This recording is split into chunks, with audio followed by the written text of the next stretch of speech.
इस दुनिया में कोई ऐसा घर परिवार नहीं बचा है जिस घर में छोटी मोटी परेशानी ना हो, लेकिन कुछ परेशानी ऐसे हो जाते हैं कि इंसान उसी परेशानी को दूर करने के लिए जल्दबाजी में गलत फैसला ले लेता है और लेने के बाद वह सोच बैठता है कि अब तो हमारी ज़िंदगी है बड़े ऐशो आराम से गुजरेगी। लेकिन कहा भी गया दोस्तों कि इंसान जिस तरह कर्म करता है उसको सेम वैसा ही फल मिल जाता है। आज की घटना में सेम कुछ ऐसे ही हो जाता है कि एक महिला अपनी ज़िंदगी जीने के लिए खुद अपने पति को छोड़कर अपने ही मायके चली जाती है, फिर ऐसा कर्म कर जाती है जिसकी वजह से हमेशा हमेशा के लिए जेल के सलाखों के पीछे पहुंच जाती है।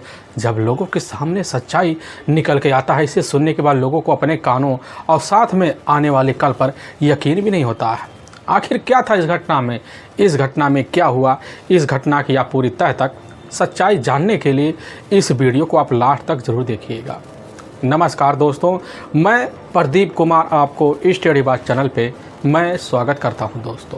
दोस्तों आज की यह जो सच्ची घटना है, यह घटना सुनाने से पहले मैं आपसे एक छोटा सा रिक्वेस्ट करना चाहता हूं, क्योंकि आप अगर इस चैनल पर नए आए हुए हैं और पहली बार आए हुए हैं तो एक बार जाकर आप अपने इन्हीं प्यारे हाथों से आप इस चैनल को सब्सक्राइब ज़रूर कर दीजिएगा, ताकि आपकी वजह से आज यह वीडियो है, यह वीडियो काफ़ी लोगों तक पहुंचाया जा सके और इसके लिए हम आपके तहे दिल से शुक्रगुजार रहेंगे। दोस्तों आज की यह जो सच्ची घटना है, यह घटना है ठीक मध्य प्रदेश और उसी का जाना माना शहर पड़ता है ग्वालियर साहब। ठीक उसी का ही एक तिघरा थाना पड़ता है और उसी का तालपुरा गांव पड़ता है। मैं बात कर रहा हूं उसी तालपुरा गांव का ही, और यह बात है ठीक 30 जनवरी साल 2017 का ही। तो सुबह का टाइम होता है तो तालपुरा गांव के ही रहने वाले होते हैं भगवान दास अब कुशवाहा। उनका एक अपना ही खुद का ही एक भतीजा होता है जो ठीक उन्हीं के ही साथ उसके माता पिता के ना रहने की वजह से ठीक उन्हीं के साथ उनके घर में निवास कर रहा होता है। अब जिस भतीजे का नाम होता है ठीक राम रतन, अब जिसकी उम्र 33 साल के आसपास होता है। उसकी अपनी पत्नी भी होती है अब ललिता, जिसकी उम्र 20 साल के आसपास होता है।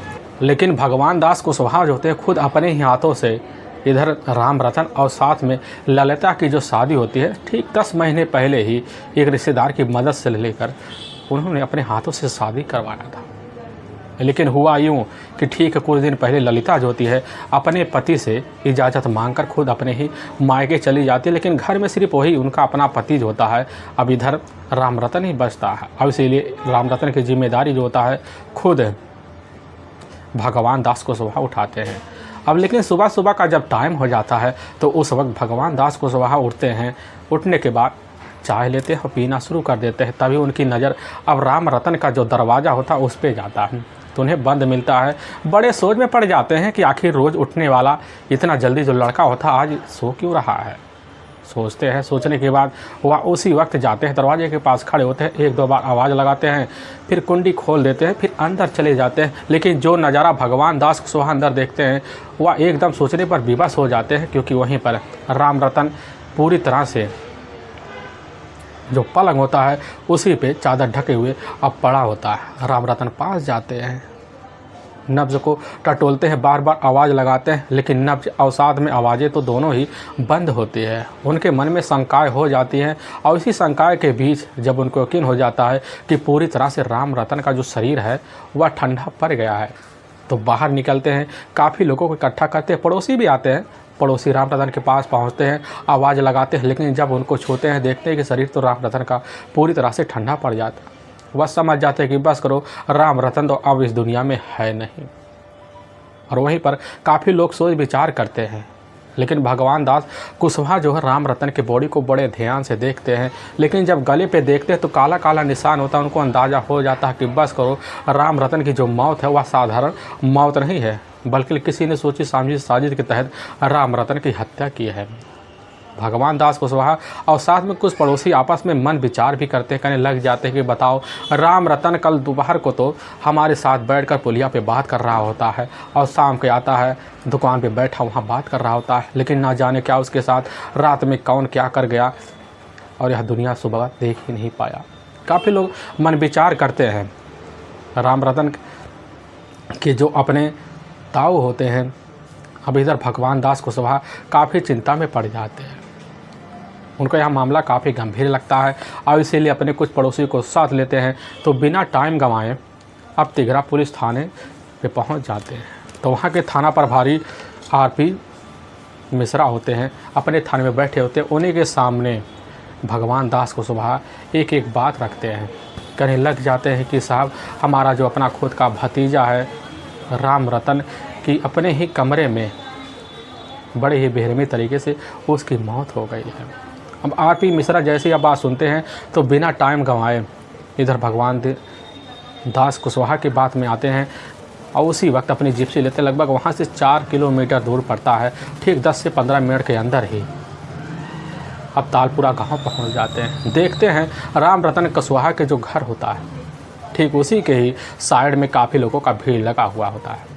काफ़ी लोग तरह तरह की बातें कर रहे होते हैं, लेकिन वह जो भीड़ होता है, जैसे ही पुलिस जिप्सी अब इधर आरपी मिश्रा की देखने के बाद अपने आप हट जाते हैं। आरपी मिश्रा अंदर जाते हैं, देखते कि सही में जो होता है, जो पलंग होता है उसी पलंग पे राम रतन कुशवाहा एकदम अड़सैया में पड़ा होता है। पुलिस की टीम जाती है, नब्ज टोलती है, लेकिन आरपी मिश्रा जैसे ही गले पर ध्यान देते हैं उनको भी दिखाई देता है गले पर एक काला काला धब्बा। अंदाज़ा लगा बैठते हैं कि बस करो, जो भी व्यक्ति होगा बड़ा ही साथी तरह का अपने इस घटना को अंजाम देने के लिए हथकंडा तो अपनाया होगा ताकि पुलिस को कोई सुराग ना मिले। कमरे की अच्छे से निरीक्षण करते हैं, लेकिन कमरे में कोई भी सामान इधर उधर नहीं होता, सब सामान जहाँ के तहाँ अब पड़े भी होते हैं।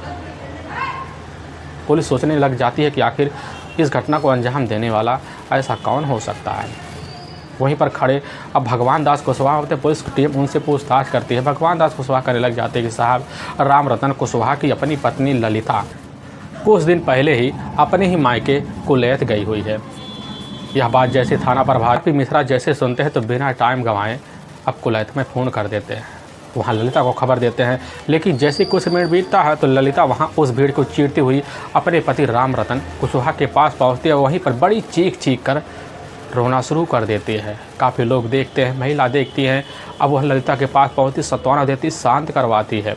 पुलिस की टीम ललिता से पूछ बैठती कि आखिर तुम्हारे पति के साथ ऐसा कौन कर सकता है, आखिर आपको क्या लग रहा है कि आपके पति के साथ कौन करेगा। ललिता वहीं पर खड़ी होती कहने लग जाती है कि साहब, हमें नहीं पता हमारे पति के साथ ऐसा कौन कर सकता है, हमारे पति का किसी से क्या दुश्मनी हो सकती, हमारे पति तो सिर्फ अपने काम से मतलब रखते थे। पुलिस की टीम सारी अच्छे से निरीक्षण कर लेती है। निरीक्षण करने के बाद भगवान दास कुशवाहा से कुछ पूछताछ कर लेती है। उठाकर अपने जो नज़दीकी सरकारी अस्पताल होता है उसी में राम रतन कुशवाहा के बॉडी को मोर्चरी में भिजवा देती है। और उसी वक्त बिना टाइम गंवाए भगवान दास कुशवाहा को अपने साथ अपने थाने में लाती है और उनसे पूछताछ करती है। पूछताछ करने के बाद नामजद आरोपी के विरुद्ध धारा 302 के तहत मुकदमा दर्ज कर लेती है। दोबारा वही भगवान दास कुशवाहा से बड़ी तसल्ली बख्श बैठाकर आराम से पूछताछ करती है। उनसे कहने लग जाती है कि आपको क्या लग रहा है कि आपके भतीजे राम रतन कुशवाहा के साथ ऐसा कौन कर सकता है। भगवान दास कुशवाहा बड़े सोच विचार के कहने लग जाते हैं कि साहब, राम रतन कुशवाहा की जो अपनी पत्नी है ललिता का जो होता है हमारे ही गांव का रहने वाला, इधर राम रतन का ही अपना ही एक चचेरा भाई है लाखन, उसी के साथ महीनों से प्रेम संबंध चले। अब इसकी जानकारी हमारे भतीजे राम रतन को पूरी तरह से थी। अब इसी को लेकर उसकी अपनी पत्नी ललिता और साथ में राम रतन आए दिन झगड़े तकरार करते, कई बार तो अपनी पत्नी की पिटाई भी कर देता। अब इसी गुस्से की बदौलत जो था अपनी पत्नी को खुद उसके मायके कुलैथा ही भेज दिया था। पुलिस की टीम जैसी यह बात की भनक लगती है, पुलिस का जो शंका होता बढ़ जाता कि बस करो, इस घटना को अंजाम सिर्फ प्रेम संबंध की ही वजह से दिया गया है। पुलिस की टीम यह जानना चाहती थी कि आखिर मेन कारण क्या है। इसीलिए पुलिस की टीम भगवान दास कुशवाहा से उसी समय ललिता के मोबाइल नंबर ले लेती है और उसी के मोबाइल नंबर का पूरा CDR डिटेल निकालती है, एक एक डिटेल निकालती है। लेकिन उसी नंबर में एक अनजान नंबर दिखाई देता है जो हर दिन लगभग घंटों बात हुआ करते थे। लेकिन जब पुलिस उस नंबर के बारे में जाँच पड़ताल करती है, पता चलता है वह नंबर तो राम रतन का अपना चचेरा भाई लाखन का है। पुलिस का जो शंका होता है और बढ़ जाता है। बढ़ने की वजह से पुलिस की टीम बिना टाइम गंवाए इधर ललिता के ही घर पहुंचती है और ललिता को उसके ही घर से अपनी कस्टडी में लेती है, थाने ले आती है। पुलिस की टीम वहां पूछताछ करती है, काफ़ी पूछताछ करती है, लेकिन ललिता जो थी पुलिस के हर सवाल की जो जवाब थी बड़े आराम से देती चली जाती है, पुलिस को शंका तक नहीं होने देती। लेकिन पुलिस को जब यकीन हो जाता है कि ललिता के इसमें हाथ नहीं है, लेकिन पुलिस के मन में एक शंका तो जरूर घर ले लेता है कि आखिर ललिता का हाथ नहीं है तो घर के अलावा किसका हाथ हो सकता है। इसीलिए पुलिस जो होता है बिना सबूत के ललिता को वहाँ पुलिस थाने से घर भेज देती है और पुलिस की टीम यह जानना चाहती है कि आखिर इसमें लाखन का पूरी तरह से अगर हाथ है तो कैसे है। इसीलिए पुलिस की एक टीम होती है, अब लाखन के घर जाती है। पता लगता है लाखन तो अपना घर बार छोड़कर लगभग वहाँ कल से ही शाम से फरार चल रहा है। अब पुलिस का जो शंका होता है अब यकीन में बदल जाता है। आरपी मिश्रा सुनते हैं, उनको पूरा यकीन हो जाता है, बस करो इसमें लाखन का पूरी तरह से हाथ है। और लाखन का उस समय मोबाइल का जो लोकेशन होता है निकाला जाता है, लेकिन मोबाइल की लोकेशन के तहत उसका पता नहीं चलता कि आखिर इस समय लाखन है कहाँ। पुलिस की टीम मुखबिर में लगा देती है और लाखन की तलाशी के लिए काफ़ी मेहनत करती है, लेकिन ऐसे तलाशी करते करते लाखन का पूरे का पूरा 3 महीने भागते भागते निकल जाता है, लेकिन अता पता नहीं चलता। तभी कुछ मुखबिर होते हैं, 3.5 महीने का वक्त बीतता है। उसी वक्त मुखबिर जो होता है वहाँ के थाना प्रभारी आरपी मिश्रा को खबर देते हैं कि इस समय गांव के बाहर एक पेड़ है, उसी के नीचे कुआं है और वहीं पर अपने कुछ दोस्तों के साथ बैठकर कुछ गश्ती कर रहा है। यह बात खबर लगते ही आरपी मिश्रा अपनी टीम को लेते हैं और उसी पेड़ के नीचे पहुंचते हैं कि सही में वहीं लाखन बैठा हुआ है। पुलिस की टीम वहीं से उसको धर जबरती है और अपने थाने ले आती है और जैसे थाने में बैठाती है तो लाखन से पूछताछ शुरू कर दिया जाता है। बिना किसी सख्ती दबाव के लाखन पुलिस के सामने टूटते हुए कहने लग जाता कि साहब इसमें सिर्फ हमारा हाथ नहीं है, खुद राम रतन की पत्नी है, इधर ललिता का हाथ है। यह बात पुलिस सुनती है तो बिना टाइम गंवाए ललिता के घर जाती। ललिता अपने ही घर में मिल जाती है। पुलिस की टीम उसको अपने कस्टडी में लेती है और थाने लाती है। और ललिता जैसे थाने में अपने ही सामने खुद अपने चचेरे देवर अपने आशिक को देखते तो एक बार थर्रास आ जाती है और बिना किसी सख्ती दबाव के ललिता भी अपने पति राम रतन की हत्या का जुल्म कबूल कर लेती है। लेकिन जो एक एक सच्चाई ललिता और लखन रखते हैं, इससे सुनने के बाद पुलिस को तो अपने कानों पर अब कतई यकीन भी नहीं होता है। असल में ठीक ललिता और साथ में राम रतन कुशवाहा की जो शादी होती है, ठीक घटना से मात्र 10 महीने पहले ही हो जाता है।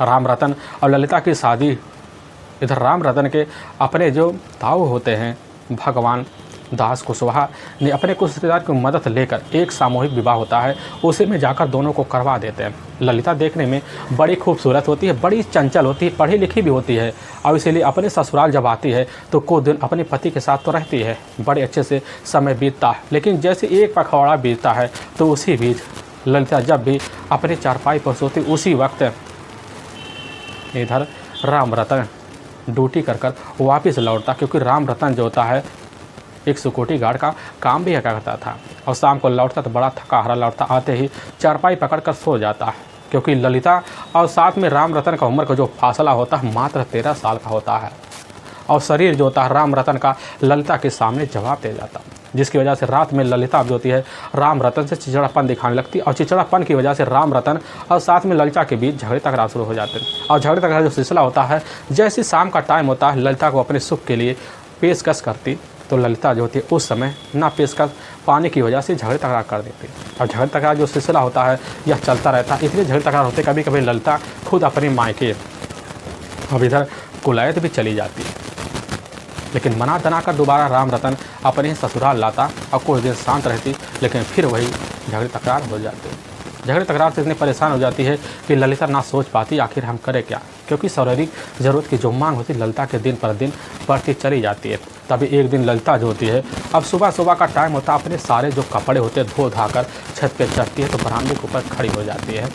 तो वहीं से उसकी जो नज़र होती है सामने पड़े इधर लाखन के घर में जाती है। लाखन वहीं बाहर खड़ा होता है, लेकिन लाखन के शरीर को जैसे ही ललिता देखने के बाद उसके ही हटफुट शरीर को एक बार देखकर दीवाना हो जाती है और उसी दिन से अपने मन में ठान लेती है कि आखिर ललिता ही हमारे उस शरीर को शांत कर पाएगी। और उसी दिन से ललिता जो होती है खुद लाखन के घर जाती और परिवार से हिल मिलकर बात करती और अपनी नज़रें जो होता है लाखन के ऊपर गाड़ने लग जाती। लेकिन लाखन की जो नज़र हो एक दिन अपनी भाभी चचेरी भाभी जो होती है ललिता के ऊपर पहुंचती है तो वह भी ललिता के मन को भांप लेता और वहीं से दीवाना हो जाता है। और उसी दिन से ललिता के घर जो होता है लाखन का आना जाना लग जाता है। आना जाना इस तरह बढ़ जाता है कि ललिता खुद इतनी जिद्दी स्वभाव की बन जाती है, इतनी गंदी गंदी हरकतें कर बैठती है, जिसकी वजह से लाखन बिना टाइम गंवाए ललिता से करीबी बना लेता है। और एक दिन इधर जैसे राम रतन अपने काम पे जाता है तो ललिता फ़ोन करके उधर लाखन को अपने कमरे में बुलाती है और बेडरूम में ले आती है। वहीं पर मन मुताबिक संबंध बना लेती है और संबंध की जो तृप्ति होती है ललिता को इस तरह भा जाता है मन में कि ना कुछ सोच पाती है, ना कुछ समझ पाती है, और उसी दिन से अपनी सारी आत्मसमर्पण लखन के आगे कर देती है। हर दिन राम रतन के गैर मौजूदगी में इधर जो होता है ललिता और साथ में लाखन का रिश्ता जो होता है घर में ही चलना शुरू हो जाता है। लेकिन जैसे ही लाखन सिक्योरिटी गार्ड के लिए अब सुबह 9 बजे के आसपास निकलता, तो टाइम निकाल कर अब ललिता फ़ोन निकालती, तुरंत ही लाखन के पास फ़ोन करती, तो लाखन आता, इधर ललिता के घर में पूरा दिन पड़े पड़े अपने आप को एहसासों से मिटाना शुरू कर देता है। अब यह जो रिश्ता होता है बेधड़क चलने लग जाता है। लेकिन ललिता जो होती धीरे धीरे लाखन की इस तरह दीवानी हो जाती है कि एक दिन भी बिना लाखन की अपनी ज़िंदगी नहीं गुजार पाती है। लेकिन ऐसे वक्त जब चलने लग जाता है, इसकी जो खबर होती है सीधे पड़ोसियों के कानों तक पहुंचना शुरू हो जाता है कि आखिर राम रतन की गैर मौजूदगी में लाखन का इस घर में आना कैसे स्वाभाविक हो सकता है। उनके मन में शंकाएं जन्म ले लेती है और शंकाएं उनके यकीन में बदल भी जाता है। तब एक दिन राम रतन अपने घर पर आता है और शाम के टाइम जो होता है पड़ोसियों के पास बैठ जाता है। तब उसी वक्त एक पड़ोसी होते राम रतन से कहने लग जाते हैं कि बेटा, तुम तो बाहर जाते हो गार्ड की नौकरी करने के लिए, लेकिन तुम्हारे घर का दरवाज़ा तो हरदम रात में खुला रहता है। तुम्हारे घर में तुम्हारा अपना जो चचेरा भाई लाखन का ही काफ़ी आना जाना है। यह बात सुनता है राम रतन चौंक जाता है, कहने लग जाता है कि ताऊ जी एक बार आप ही बता दीजिए आपके मन में क्या चल रहा है। वहीं पूरी बात बताते हैं। राम रतन चौंक से जाता है, अपनी पत्नी के पास आता है, कहने लग जाता है कि आखिर तुम हमारी गैर मौजूदगी में किस लड़के को अपने पास बुलाती हो। ललिता सुनती कहने लग जाती है, आखिर तुम्हें इस बात की जिक्र तुम्हारे सामने कौन कर दिया। राम रतन कहता है, हमारे सामने जिसने भी किया है तुम उसकी चिंता छोड़ दो, लेकिन आज के बाद हमारे घर में हमारा चचेरा भाई लाखन नहीं आना चाहिए। ललिता यह बात सुनती है, सुनने के बाद एकदम चुप हो जाती है। वह समझ जाते कि बस करो, हमारे पति के कानों में किसी ने बात भर दी है। और ललिता उसी दिन से सारी जानकारी फ़ोन के द्वारा लाखन को दे देती है। लेकिन उसी दिन से लाखन का जो था उस घर में आना जाना बंद हो जाता है। लेकिन कुछ दिन तो मामला शांत रहता है। अब कुछ दिन बाद दोबारा जो होता है, जैसे ही मौका पाती ललिता खुद फ़ोन मिलाती और चोरी छुपे लाखन को अपने घर में बुलाती और अपने बेडरूम में ले जाकर लाखन के साथ हर दिन रिश्ता रखना शुरू कर देती। और रिश्ते की जो सिलसिला होता है फिर चलने लग जाता है। लेकिन इसकी जो भनक होती है राम रतन कब दोबारा लग जाता है, और लगते उसी वक्त वह साथ लेता है कि बस करो, ललिता को अपने सामने हमें लाना पड़ेगा। और फिराक में लग जाता है। तभी एक दिन दोपहर का टाइम होता, उसी वक्त राम रतन का तबीयत अचानक इतना ख़राब हो जाता है। ख़राब होने की वजह से अपनी कंपनी छुट्टी लेता, दोपहर को अपने घर में पहुंचता है, बेधड़क पहुंचता है। लेकिन देखता कि दरवाज़ा उसका तो अपना खुला हुआ है, और हाथ लगाता दरवाज़ा खुल जाता है। लेकिन जो बेडरूम होता, जो पलंग होता, उसी पर उसकी जो अपनी पत्नी होती ललिता और साथ में जो चचेरा भाई होता लाखन, दोनों एक ही अवस्था में पड़े होते हैं। और इस अवस्था को देखकर राम रतन ना कुछ सोच पाता है, अब ना कुछ समझ पाता, आखिर करे तो करे क्या, अब रह क्या गया है। और वहाँ से उसी वक्त लाखन तो मुंह छुपाकर फरार हो जाता है। लेकिन ललिता को जब पाता है तो पहले तो पिटाई कर देता है, काफ़ी धमकियाँ देता है। लेकिन ना कुछ सोच पाता है, ना कुछ समझ पाता कि आगे हम क्या कार्रवाई करें। उसके मन में दो शंकाएं जन्म लेती है, अगर ललिता को हमेशा के लिए मायके भेज देते तो हमें रोटी खिलाने वाला यहाँ पर बचेगा कौन, क्योंकि हमें नौकरी भी करना हमारे लिए अनिवार्य बन गया है। यह सब सोच चाहकर अपने मन को तसल्ली देता है और वहीं पर ललिता को काफ़ी समझाता बुझाता और कसमें भी दिलाता है। और ललिता अपनी गलती मानकर अपने पति से माफ़ी मांग लेती है, क्योंकि ललिता के मन में यही होता है कि हम तो अपने आशिक को कभी छोड़ भी नहीं सकते और ना अपने पति को।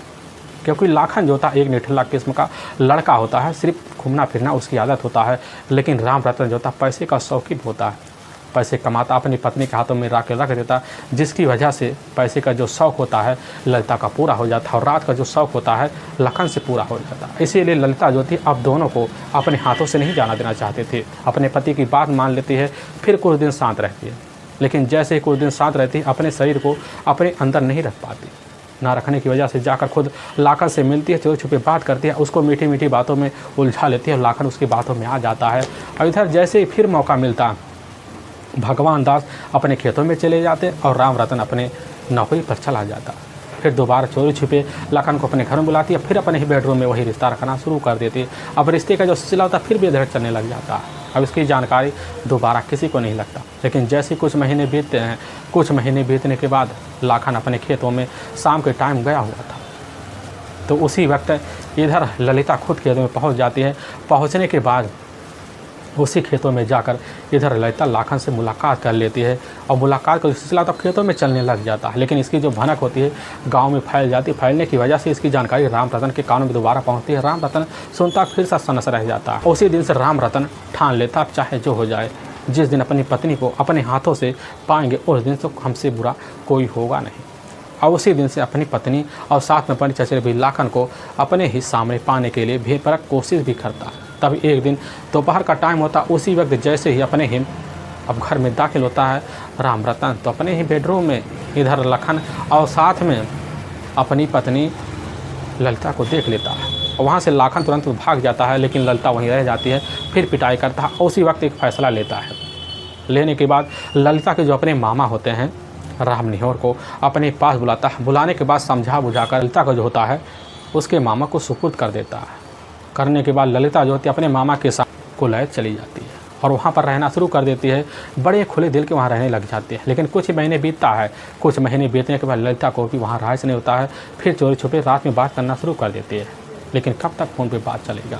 एक दिन मौका निकालती है खुद और गांव के बाहर जाती है। वहीं फ़ोन कर लाखन को बुला लेते हैं और वहीं खेत में जाकर अपने रिश्ते दोनों कायम कर लेते हैं। और रिश्ते का जो सिलसिला होता है बेधड़क ललिता और साथ में लाखन का ही ललिता के ही मायके में चलने लग जाता है और बेधड़क चलता है। लेकिन इसकी जानकारी जाकर पूरे गाँव में इधर ललिता के ही मायके में फैल जाती है। फैलने की वजह से काफ़ी बदनामी आकर इधर ललिता के अपने माता पिता और यहाँ तक कि भाभी की होना शुरू हो जाती है। काफ़ी परेशान हो जाते हैं। लेकिन इसकी खबर जब ललिता को लगती है कि हमारी वजह से हमारे मायके वाले काफ़ी परेशान हो जाती है, तो उसी वक्त लाखन के पास फ़ोन करती है। कहने लग जाती है कि आखिर इस परेशानी से हम कब तक निजात पाएंगे, इसका कोई ना कोई तोड़ निकालो। तो लाखन कह देता आखिर तुम ही बताओ इसका तोड़ क्या हो सकता है। ललिता कह देती हमारे पास बस एक ही रास्ता है कि हमने हमेशा हमेशा के लिए फ़ैसला ले लिया है कि हम तुम्हारे साथ ज़िंदगी बिताएंगे। इसके लिए हमें अगर किसी भी हद तक गुजरना पड़े तो हम पूरी तरह से तैयार हैं।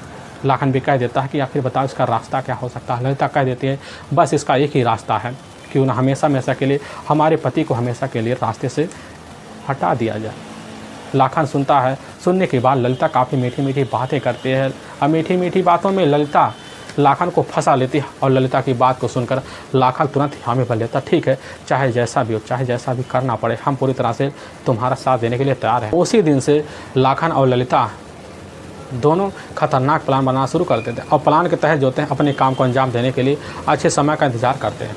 और तभी ठीक अब 29 जनवरी साल 2017 का ही अब जैसे ही रात का वही 12 बजे के आसपास टाइम होता है तो ललिता की नींद अचानक टूट जाती है। उठती है, अपना मोबाइल निकालते हैं। निकालने के बाद लाखन के पास फ़ोन कर देती, कहती है कि तुम उसी समय हमारे मायके कुलैत चले आओ, हमसे तुमसे कुछ अर्जेंट बात करनी है। लाखन सुनता अपनी बाइक निकालता। निकालने के बाद खुद अपने चचेरे भाई के ससुराल कुलैथा पहुंच जाता है। कुलैथ पहुंचने के बाद बाहर एक पुल होता है, उसी पर बैठ जाता है और वहीं पर कुछ मिनट के बाद ललिता पहुंचते कहने लग जाती कि चलो हमारे ससुराल तालपुरा चलो।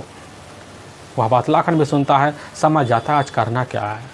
अब ललिता और साथ में लाखन दोनों बाइक पर बैठ जाते हैं। बैठने के बाद चलाते चलाते तालपुरा के गांव के करीब पहुंचते हैं। लेकिन वहीं पर एक पुल होता है। अब रात का लगभग 1 बजे के आसपास टाइम होता है। ललिता और साथ में लाखन दोनों बैठकर एक षड्यंत्र भरी वहीं पर रचना शुरू कर देते हैं और रचने के तहत जो था फैसला लेते हैं इस घटना को कैसे अंजाम देना है। और ललिता अपने ही ससुराल के अपने घर के बाहर पहुंचती है तो पिछवाड़े जाती है और लाखन को अपने साथ लेती है और पिछवाड़े वाला जो दरवाज़ा होता है उसी से फाँद कर घर के अंदर दाखिल हो जाती है। लेकिन जैसे अपने पति राम रतन के कमरे में जाती है देखती है कि एकदम गहरी नींद में सो रहे हैं।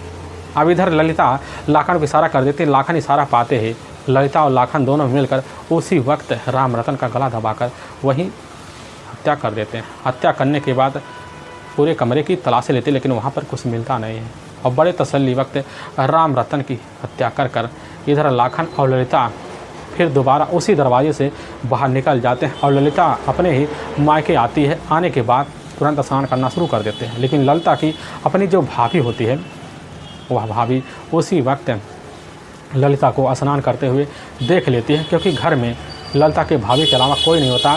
सभी लोग एक रिश्तेदार के यहाँ शादी के फंक्शन में शामिल होने के लिए गए हुए थे और ललिता का मन यहीं से विचलित हो जाता कि आज इस मौके का फ़ायदा भरपूर उठाया जाए। स्नान करने के बाद भाभी टोक तो देते हैं लेकिन उसका जवाब उल्टा दे बैठती है, जिसकी वजह से भाभी उसकी बातों को पकड़ नहीं पाती और ललिता जाकर अपने ही इधर कमरे में सो जाती है और उसका जो अपना देवर होता है लाखन अपने गांव चला जाता है।